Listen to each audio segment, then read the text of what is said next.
Parody films were a staple of the 80s and 90s. If you were alive at any point back then, you probably recall stumbling upon Top Secret, Hot Shots, or Loaded Weapon on Comedy Central or TBS. But over the course of the 2000s, new parody films have gradually disappeared not just from theaters, but from streaming services as well. The genre is, as far as I can tell, basically dead. And it got me thinking, why? Who killed it? Who is the murderer? And if you're yelling at your phone or TV right now or leaving a comment down below saying, are you really about to do a whole video about a random subgenre that hasn't been relevant in 30 years? Surely you can't be serious. Well, I am serious. And don't call me Shirley.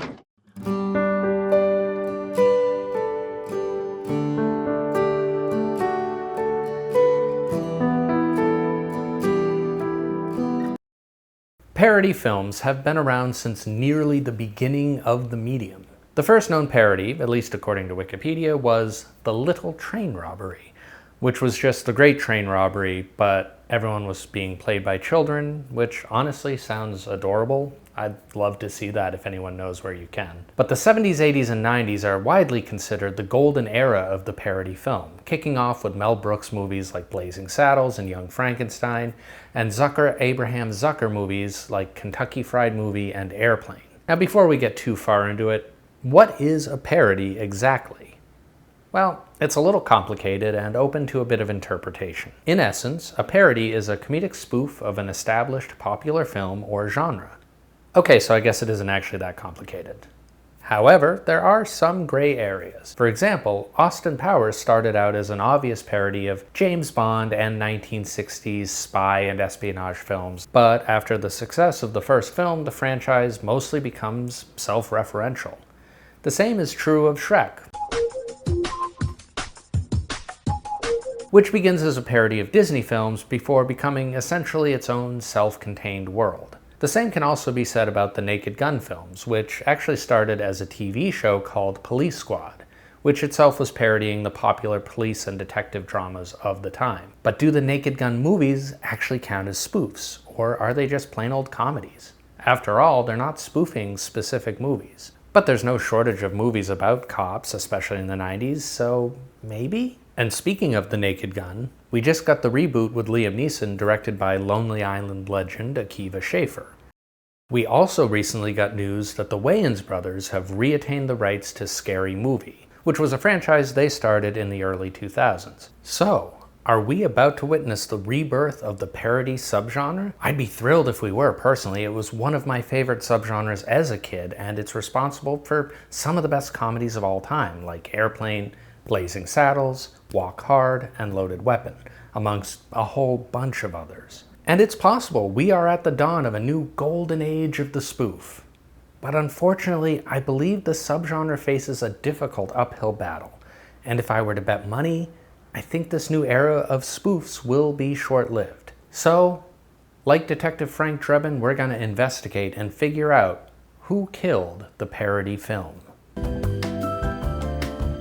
Parody films always relied on there being a wide variety of genres at the top of the box office, for a couple of reasons, and the first one I want to talk about is budget constraints. Back in the 70s, 80s, and 90s, big blockbusters weren't necessarily all that much more expensive than the films that were parodying them. Spaceballs, for example, as far as I can tell, actually costs as much or possibly more than the first Star Wars: A New Hope, which is pretty crazy when you think about it. Big budget films of the time didn't have the massive budgets that you see today. And because the films that were being parodied were similar in budget and scale, sometimes the parody film would look better than the original. I'd argue that Walk Hard and Young Frankenstein are both actually kind of beautiful movies and look better than the ones that they're making fun of. But as blockbuster films ballooned in scale and budgets throughout the 2000s, their parodies fell behind.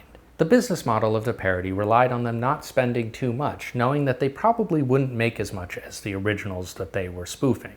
No one expected Hot Shots or Robin Hood Men in Tights to gross the same as the originals. But they didn't have to. They only had to rely on the name recognition of the original films to get enough butts in seats to turn a little profit. There was also the fact that spoofs would have a long shelf life on home video and cable distribution.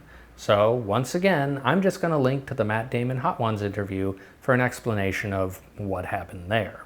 So the business model becomes much more difficult when you've lost home video revenue and you're now forced to parody something like Avengers Endgame or Dune. Sure, you can stick a Chalamet lookalike in the desert, but you're just never going to convince a studio to spend that kind of money on a Dune parody. And while I think this argument has some legs and has certainly kept some parodies from ever seeing the light of day, I don't think it killed the subgenre on its own. After all, comedy budgets were already increasing dramatically in the 2010s, much the same way that all budgets were rising. Judd Apatow movies, for example, regularly had $40, $50, $60 million budgets. So I think if studios felt like they could still turn a buck with parodies, there is a world where we would have seen their budgets rise in tandem with the films they were spoofing. I'm not saying we'd see a $100 million Last Jedi or Justice League spoof, but I think you could make do with 50 to 70 million on one. There was a time when a wide variety of different genres enjoyed broad box office success, but today, the vast majority of the biggest films of the year are just part of ongoing franchises. You see fewer romantic comedies, live-action family films, fantasies, westerns, buddy cop movies, and just fewer original ideas in general. So that's argument number 2, and once again there is some truth to this argument, but in recent years, I think that has actually been changing a little bit, and actually for the better. To be clear, there is still a heavy reliance on existing IP and franchises, but what constitutes IP is changing. There was the colossal success of Barbie and Oppenheimer, both of which were very much IP plays, but both were unique enough to essentially stand as original works in the public's eye. At the same time, after decades of middling to poor quality, video game movies have finally hit the big time. I'd never call a Mario Brothers movie or a Minecraft movie original, but they are a change from the superhero genre, at least. Meanwhile, we've only had the 2 Dune movies thus far, and the show, making it a relatively fresh franchise. Along with whatever Mattel does next after Barbie, we've also got the endless video games to adapt. And the success of Wicked could usher in a new era of Broadway adaptations. It's also worth noting that a lot of franchises are at an inflection point. For example, James Gunn's Superman was about as big of a break from the old DCEU as you could get. And Bob Iger has stated publicly that the Marvel machine is slowing down after years of oversaturation. The Fast and Furious franchise is supposedly wrapping up with Fast X. Mission Impossible closed out its current chapter this summer. John Wick is trying to branch out from, well, John Wick. And with Venom 3 and Kraven the Hunter, Sony's Temu Spider-Man franchise is now essentially over. And Jurassic World just rebooted itself.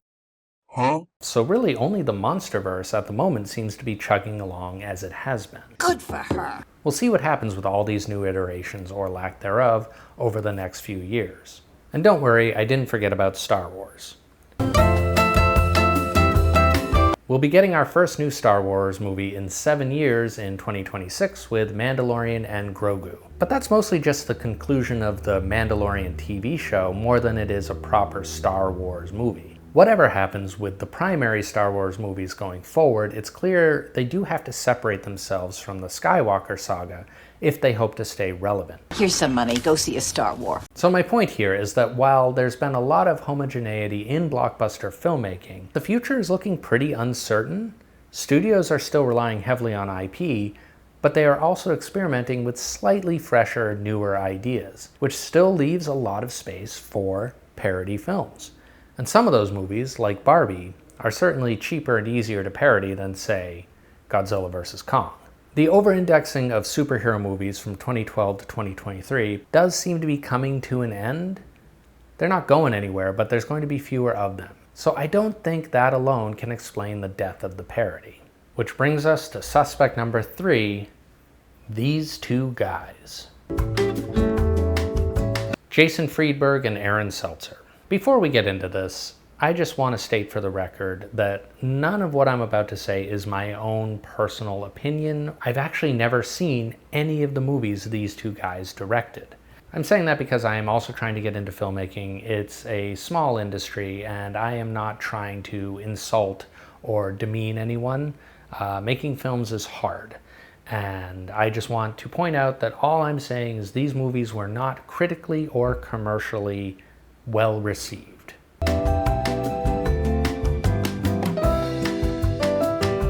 After the golden age of the parody films in the 80s and 90s, the 2000s started strong. In 2000, the Wayans brothers announced themselves as the successors to Mel Brooks and Leslie Nielsen with Scary Movie, a parody of modern horror and slasher films, specifically Scream and I Know What You Did Last Summer. Scary Movie was easily the most successful parody film of all time. It grossed $278 million worldwide. And then, in 2001, we got Not Another Teen Movie, which parodied successful films like She's All That, 10 Things I Hate About You, and Varsity Blues. Just a year after their first film came out, the Wayans returned with Scary Movie 2, which didn't do quite as well, but it still made a respectable $141 million. According to Marlon Wayans, Harvey Weinstein, the producer of Scary Movie 1 and 2, lowballed the brothers on the deal for the third film, and when they refused, he handed the franchise over to David Zucker, the director of Airplane. Scary Movie 3 did $220 million worldwide, pretty close to what the first film made. But the franchise pretty quickly fizzled out after that with diminishing returns. As the Scary Movie franchise died out, two guys who'd been involved with it off and on as writers decided to branch out to parody other genres and films. Jason Friedberg and Aaron Seltzer got their start with Leslie Nielsen's Spy Hard, which spoofed 007 and GoldenEye, but not actually Die Hard?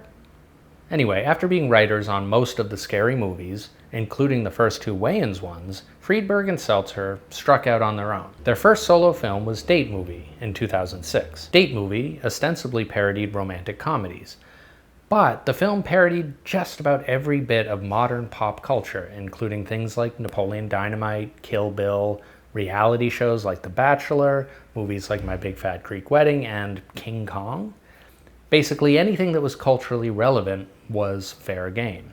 You know how a lot of people criticize Family Guy for its over-reliance on cutaway gags? The X movies are essentially one big cutaway gag, but for pop culture references.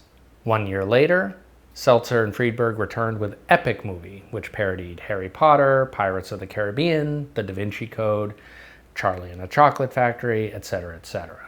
And then in 2008, they had two movies, Meet the Spartans, a parody of 300 and other historical epics, and Disaster Movie, which parodied The Day After Tomorrow and Armageddon. Then in 2010, they had Vampires Suck, parodying the Twilight franchise, and then a 3-year hiatus, after which they returned in 2013 with two films again, The Starving Games, Hunger Games, and Best Night Ever. Now, I'll be honest, I'd never actually heard of Best Night Ever, but from the Wikipedia description and the trailer on YouTube, it doesn't appear to be a parody at all. It's very clearly trying to draft off the success of The Hangover and Bridesmaids, but, honestly, no shame there. Lots of studios try to replicate success. With that being said, Best Night Ever flopped pretty hard. So Aaron and Jason returned to parodies with Superfast, a spoof of the Fast and Furious franchise. This was actually another one I'd never even heard of, and as far as I can tell, it never even got a theatrical release in the United States. And that was it. That marked the end of Friedberg and Seltzer, at least for now. Neither of them have written or directed any movies since 2015, and nothing appears to be in the works, at least according to IMDb. Now, to be clear, parody films have always been a mixed bag. Even greats like Mel Brooks have produced some less than beloved films. And of course, humor is subjective. For example, I love I Think You Should Leave, but I would never show it to my parents. But even if humor is technically subjective, there does seem to be a near universal consensus that the X movies were just outright, objectively, not good. And I do think that genuinely hurt the parody subgenre. A few other parodies did come out in the Seltzer-Friedberg era, and some of them were genuinely great, like Walk Hard, the Dewey Cox story, which was a parody of musical biopics like Ray and Walk the Line. Black Dynamite in 2009 was a parody of blaxploitation films like Superfly, Foxy Brown, and Dolomite. They Came Together in 2014 is a parody of romantic comedies like You've Got Mail and When Harry Met Sally. Pop Star Never Stop Never Stopping in 2016 was a mockumentary parody of, kind of just the whole music industry. There was even a TV show. Angie Tribeca is a criminally underwatched series that ran on TBS from 2016 to 2018. It's basically an updated police squad, parodying police procedurals like Law & Order, CSI, and Blue Bloods. But none of these projects found very much commercial success. So while I don't think everyone associated these movies with the X movies, they definitely did do some damage. For now, Seltzer and Friedberg are our top suspects. Or are they? Unfortunately, I think the Scary Movie reboot faces a bigger problem than just bad memories of the old X movies. And that's the final suspect in our investigation. Parody films always relied on the public having a shared cultural knowledge of popular films and TV. I think the biggest killer is just that movies aren't the center of culture like they used to be. For those of you too young to remember the pre-internet era, or at least in an era where the internet was just one small corner of the world, instead of memes, we all communicated by almost exclusively quoting movies and TV shows. Movies had such a central role in our lives that we'd all quote Austin Powers or Napoleon Dynamite for like 3 years after they came out. Or think about it this way. In 2024, approximately 760 million movie theater tickets were sold worldwide. 20 years earlier, in 2004, almost 1.5 billion movie theater tickets were sold. So today, nearly half as many tickets are sold annually. Unlike in the past, where the majority of people would have seen at least the top 15 or 20 movies, now only 1 or 2 movies per year really breaks through to become a shared cultural knowledge. And it's not just movies. None of us watch the same TV shows anymore. None of us listen to the same music.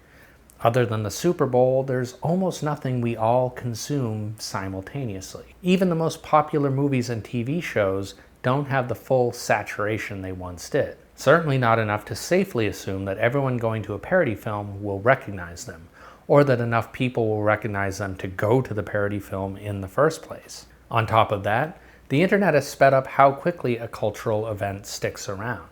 Let's say someone wants to parody Sinners or a Minecraft movie, 2 of 2025's biggest hits. The problem is that even the most hastily produced movie still takes about a year to get out to theaters. Will people still be talking about Minecraft or Sinners by this time next year? Would you have been excited to see a Barbenheimer parody a year after it came out, squished between Twisters and the new Deadpool?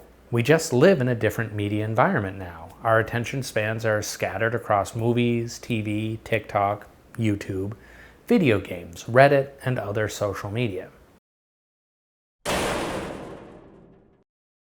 So, is there any hope? I wish I had a happier conclusion, but honestly, I kinda doubt it.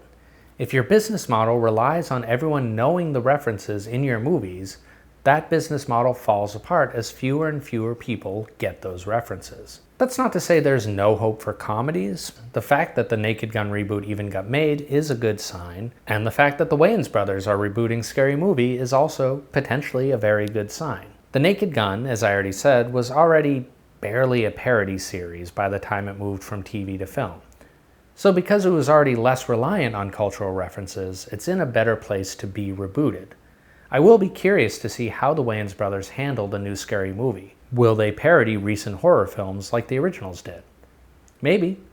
Horror is a little more forgiving than a lot of the other genres, but it still suffers from the same short cultural attention spans. Will Scary Movie be a true parody film in the old-fashioned sense?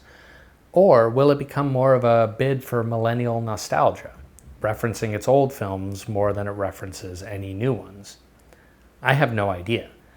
But I am very curious to see how the Wayans handle it. And maybe, just maybe, they'll prove me wrong by making a good old-fashioned parody film that is a big hit and relaunches the subgenre. So if any of the Wayans brothers are watching this, I just want to let you all know. Good luck. We're all counting on you. So that's it for me. Thank you so much for watching. Be sure to like and subscribe and comment with your favorite parodies down below.